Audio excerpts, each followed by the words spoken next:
ಪ್ರೀತಿಯ ಸ್ನೇಹಿತರೆ, ರುಚಿಕರವಾದ ಆರೋಗ್ಯಕರವಾದ ಸಬ್ಬಕ್ಕಿ ಶಾವಿಗೆ ಪಾಯಸ. ಮುಂದೆ ಹಬ್ಬಗಳ ಸಾಲು ಬರ್ತಾನೆ ಇದೆ. ಪ್ರಥಮ ಏಕಾದಶಿ, 4 ಆಷಾಢ ಶುಕ್ರವಾರಗಳು, ಆಷಾಢ ಮಂಗಳವಾರ, ಹೀಗೆ ಮುಂದೆ ಅದ್ರ ಮುಂದೆ ಶ್ರಾವಣ, ಹೀಗೆ ಶುರುವಾಗುತ್ತೆ ಇನ್ನು ಹಬ್ಬಗಳ ಸಾಲು. ಸಬ್ಬಕ್ಕಿ ಮತ್ತು ಶಾವಿಗೆಯನ್ನು ಹಾಕಿ ಪಾಯಸವನ್ನು ಮಾಡಿದ್ದೀನಿ. ಈ ಪಾಯಸ ನೀವು ಸಂಜೆ ತನಕ ಇಟ್ಟರು ಗಟ್ಟಿಯಾಗೋದಿಲ್ಲ. ಮಿಕ್ಕಿದರೆ ನಾಳೆನೂ ಸಹ ಇಟ್ಕೊಂಡ್ರು ಇದು ಗಟ್ಟಿಯಾಗೋದಿಲ್ಲ. ನಾವು ಕುದಿಸ್ಕೊಂಡು ಗ್ಲಾಸಿಗೆ ಹಾಕ್ಕೊಂಡು ಧಾರಾಳವಾಗಿ ಕುಡಿಬೋದು, ಬಂದವ್ರಿಗೂ ಕೊಡ್ಬೋದು. ಮಾಡೋ ವಿಧಾನ ಸಂಪೂರ್ಣವಾಗಿ ತೋರಿಸಿದ್ದೀನಿ. ನೀವು ಮಾಡಿ ವಿಡಿಯೋನ ಎಲ್ಲೂ ಸ್ಕಿಪ್ ಮಾಡಬೇಡಿ. ನನ್ನ ಚಾನಲ್ನ ಸಬ್ಸ್ಕ್ರೈಬ್ ಮಾಡ್ಕೊಳ್ಳದೇ ಇರ್ತಕ್ಕಂಥ ಸ್ನೇಹಿತರು ದಯಮಾಡಿ ಸಬ್ಸ್ಕ್ರೈಬ್ ಮಾಡಿಕೊಂಡು ನಮ್ಮ ಜೈ ಗಣೇಶ ಕುಟುಂಬದ ಸದಸ್ಯರಾಗಿ ನಿಮ್ಮ ಪ್ರೋತ್ಸಾಹ ಬೆಂಬಲವನ್ನು ಕೊಡಬೇಕು ಅಂತ ಕೇಳ್ತೀನಿ. ಮಾಡೋ ವಿಧಾನ ಬೇಕಲ್ವಾ, ತಡ ಯಾತಕ್ಕೆ, ಬನ್ನಿ ವಿಡಿಯೋ ಕಂಟಿನ್ಯೂ ಆಗುತ್ತೆ. ನೀವು ಮಾಡಿ ಕುಡಿದು ಸಂತೋಷಪಡಿ. ಹಾಯ್, ಹಲೋ, ನಮಸ್ತೆ, ಶುಭೋದಯ ಸ್ನೇಹಿತರೆ, ಹೇಗಿದ್ದೀರಾ? ನೀವೆಲ್ಲರೂ ಚೆನ್ನಾಗಿದ್ದೀರಾ ಅಂದ್ಕೊಂಡು ನಾನು ಇವತ್ತಿನ ಕಾರ್ಯಕ್ರಮವನ್ನು ಪ್ರಾರಂಭ ಮಾಡ್ತಾಯಿದ್ದೀನಿ. ನೋಡಿ, ನಾನು ಮಾಮೂಲಿ ಸಬ್ಬಕ್ಕಿ ತೊಗೊಂಡಿದ್ದೀನಿ. ಇದನ್ನು ನಾನು ಸುಮಾರು 7 ಗಂಟೆಗಳ ಕಾಲದಿಂದ ನೆನೆಸ್ಕೊಂಡಿದ್ದೆ. ನೋಡಿ, ನೆಂದು ಉಂತು ಬಂದಿದೆ. ನೀವು ಸಬ್ಬಕ್ಕಿಯನ್ನು ನೆನೆಸ್ಕೊಳ್ಳದೇ ಇರೋರು ಡೈರೆಕ್ಟು ಕುಕ್ಕರ್ಗೆ ಹಾಕಿ 2 ವಿಷಲ್ ತೊಗೋಬೋದು. ಏನಕ್ಕೆ ಹೇಳ್ತಾ ಇದ್ದೀನಪ್ಪ ಅಂತಂದರೆ, ನಾನಿವತ್ತು ಸಬ್ಬಕ್ಕಿ ಪಾಯಸ ಮಾಡ್ತಾಯಿದ್ದೀನಿ. ಸಬ್ಬಕ್ಕಿ ಮತ್ತು ಶಾವಿಗೆ ಎರಡನ್ನು ಮಿಕ್ಸ್ ಮಾಡಿ ಪಾಯಸ ಮಾಡ್ತಾಯಿದ್ದೀನಿ. ಅದಕ್ಕೆ ನಾನು ನೆನೆಸ್ಕೊಂಡಿದ್ದೀನಿ. ನೀವು ನೆನೆಸ್ಕೊಳ್ಳಿಲ್ಲ ಅಂದರೆ ಕುಕ್ಕರ್ಗೆ ಹಾಕ್ಕೊಂಡು 2 ವಿಷಲ್ ತೊಗೊಳ್ಳಿ.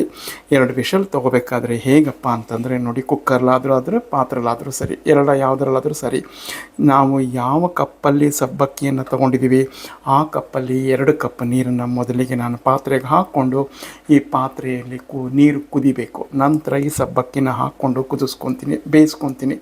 ತೀರಾ ಬೇಯಿಸ್ಕೋಬೇಡಿ, ಅದು ಲೋಳೆ ಬಂದ್ಬಿಡುತ್ತೆ.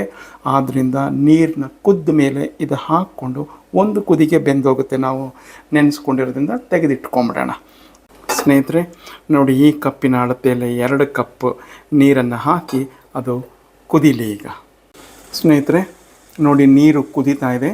ಈ ಸಮಯದಲ್ಲಿ ನಾನು ಈ ನೆನೆಸ್ಕೊಂಡಿರ್ತಕ್ಕಂಥ ಸಬ್ಬಕ್ಕಿಯನ್ನು ಹಾಕ್ತೀನಿ. ಒಂದು ಕುದಿಗೆ ಬೆಂದ್ಕೊಂಬಿಡುತ್ತೆ, ಜಾಸ್ತಿ ಬೇಡ. ನಿಮಗೆ ತೋರಿಸ್ತೀನಿ ನಾನು. ನೋಡಿ ಸ್ನೇಹಿತರೆ, ನಾವು ಬಿಸಿನೀರಿಗೆ ಹಾಕಿದ್ದ 2 ನಿಮಿಷಕ್ಕೆ ಹೇಗೆ ಮೇಲೆ ಬಂದ್ಬಿಟ್ಟಿದೆ ಅಂತ. ಇಷ್ಟಾದರೆ ಸಾಕು. ಇನ್ನು ನೀವು ಕುದಿಸ್ಕೊಳಕ್ಕೆ ಹೋಗ್ಬಿಡಿ, ಬೇಯಿಸ್ಕೊಳಕ್ಕೆ ಹೋಗ್ಬಿಡಿ. ಯಾಕೆಂದರೆ ಆಮೇಲೆ ಲೋಳೆ ಬಿಡ್ತಾ ಬಂದುಬಿಟ್ರೆ ಪಾಯಸ ತಿನ್ನೋಕ್ಕೆ ಚೆನ್ನಾಗಿರೋದಿಲ್ಲ.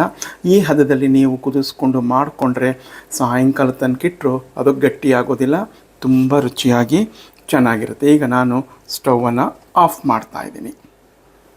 ನೋಡಿ ಸ್ನೇಹಿತರೆ, ಯಾವ ಕಪ್ಪಲ್ಲಿ ನಾನು ಸಬ್ಬಕ್ಕಿ ತುಂಬ ತೊಗೊಂಡಿದ್ನೋ ಆ ಕಪ್ಪಲ್ಲಿ ಅರ್ಧ ತೊಗೊಂಡಿದ್ದೀನಿ ಶಾವಿಗೆ, ಹುರಿದಿರೋ ಶಾವಿಗೆ. ನಿಮಗೆ ಬೇಕಂದರೆ ಪೂರ್ತಿನೇ ನೀವು ಶಾವಿಗೆನ 1 ಕಪ್ ಪೂರ್ತಿನೇ ತೊಗೊಂಡು ಸಮ ಪ್ರಮಾಣದಲ್ಲಿ ಮಾಡ್ಕೋಬೋದು. ನಾನು ಅರ್ಧ ಕಪ್ ಅಷ್ಟು ತೊಗೊಂಡಿದ್ದೀನಿ. ಈಗ ಮೊದಲಿಗೆ ತುಪ್ಪ ಹಾಕಿ ಈ ದ್ರಾಕ್ಷಿ ಗೋಡಂಬಿಯನ್ನು ಫ್ರೈ ಮಾಡ್ಕೊಂಡ್ಬಿಡ್ತೀನಿ. ನಂತರ ನಿಮಗೆ ಶೇರ್ ಮಾಡ್ತೀನಿ. ಸ್ನೇಹಿತರೆ, ದ್ರಾಕ್ಷಿ ಗೋಡಂಬಿ ಫ್ರೈ ಮಾಡಿಟ್ಕೊಂಡಿದ್ದೀನಿ.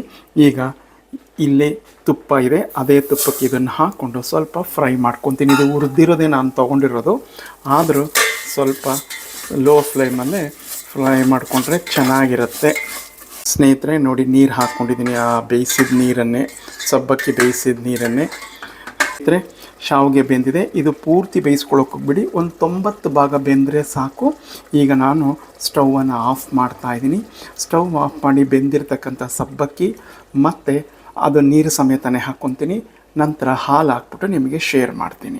ನೋಡಿ ಸ್ನೇಹಿತರೆ, ಅದರಲ್ಲಿ ಇದರ ಸ್ವಲ್ಪ ನೀರು ತೊಗೊಂಡಿದ್ದೆ ಬೇಯಿಸೋಕ್ಕೆ. ಈಗ ಇದನ್ನು ಇದಕ್ಕೆ ಹಾಕ್ತೀನಿ. ಸ್ನೇಹಿತರೆ ನೋಡಿ, 1 ಲೀಟರ್ ಹಾಲನ್ನ ಸಂಪೂರ್ಣ ಹಾಕಿದ್ದೀನಿ.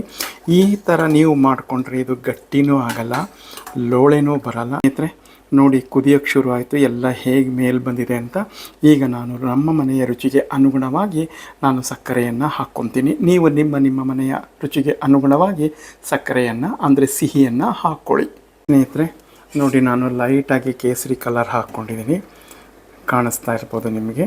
ನಿಮ್ಮ ಹತ್ರ ಕೇಸರಿ ದಳ ಇದ್ದರೆ ಕೇಸರಿ ದಳ ಹಾಕ್ಕೊಳ್ಳಿ. ರುಚಿಗೆ ತಕ್ಕಷ್ಟು ಸಿಹಿಯನ್ನು ಹಾಕ್ಕೊಂಡಿದ್ದೀನಿ. ಈಗ ಇದು ಇನ್ನೊಂದು ಕುದಿ ಬರಲಿ.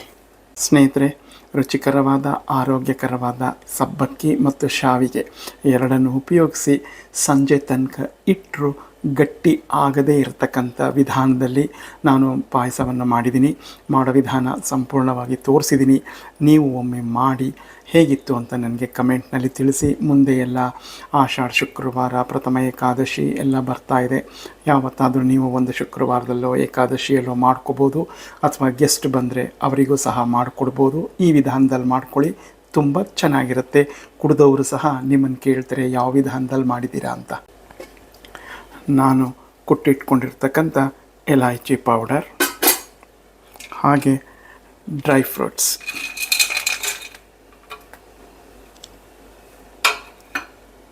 ನೋಡಿದ್ರಲ್ಲ, ಮತ್ತೊಂದು ಇಂಟ್ರೆಸ್ಟಿಂಗ್ ವಿಡಿಯೋ ಒಂದಿಗೆ ಬರ್ತೀನಿ. ಎಲ್ಲರಿಗೂ ನಮಸ್ಕಾರಗಳು. ಜೈ ಗಣೇಶ.